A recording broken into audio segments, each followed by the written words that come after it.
Magmahalan tayo.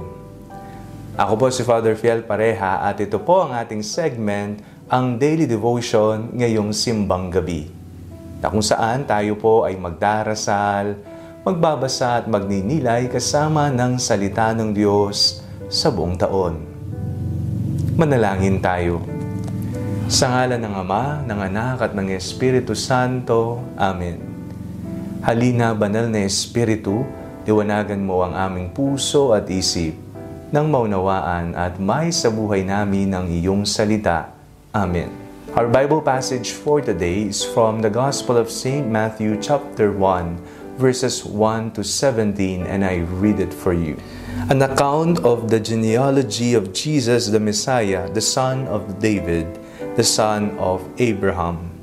Abraham was the father of Isaac, and Isaac the father of Jacob, and Jacob the father of Judah and his brothers, and Judah the father of Perez and Zerah by Tamar, and Perez the father of Hezron, and Hezron the father of Aram, and Aram the father of Aminadab, and Aminadab the father of Nashon, and Nashon the father of Salmon, and Salmon the father of Boaz by Rahab, and Boaz the father of Obed by Ruth, and Obed the father of Jesse, and Jesse the father of King David.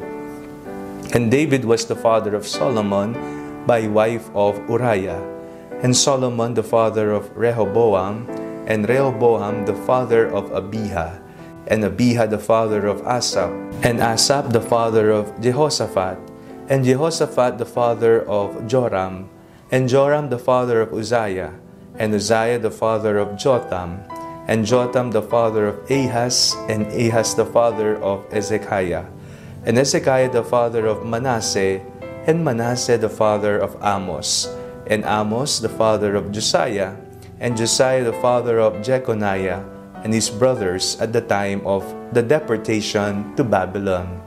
And after the deportation to Babylon, Jeconiah was the father of Salathiel, and Salathiel the father of Zerubbabel, and Zerubbabel the father of Abiud, and Abiud the father of Eliakim, and Eliakim the father of Azor, and Azor the father of Zadok, and Zadok the father of Achim, and Achim the father of Eliud, and Eliud the father of Eleazar, and Eleazar the father of Matan, and Matan the father of Jacob, and Jacob the father of Joseph the husband of Mary, of whom Jesus was born, who is called the Messiah.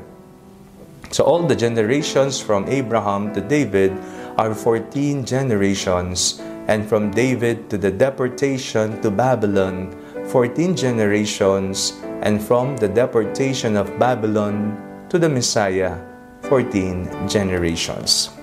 Tayo po ay nasa ikalawang araw ng ating pagsisimbang gabi.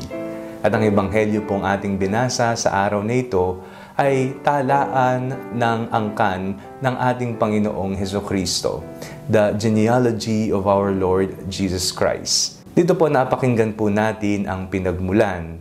Dito po napakinggan po natin ang iba't ibang pangalan. Kung ito ay ating pakikinggan, kung hindi tayo familiar sa mga pangalan, tayo po ay talaga namang malilito.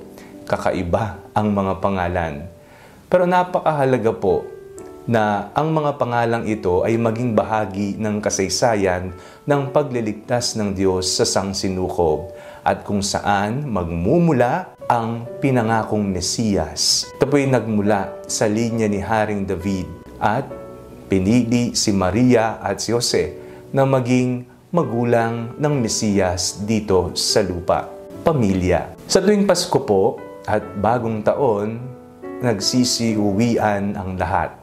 Ang mga anak na nagtatrabaho sa Maynila o kaya naman sa abroad, sila po'y umuuwi, sila'y nakikisaya, sila'y nakiki-reunite sa mga naiwang kamag-anak sa mga probinsya. Isa po sa kinakailangan natin na paigtingin bilang mga Pilipino, bilang mga Kristiyano, ay ang atas ng pagmamahal. Magmahalan tayo.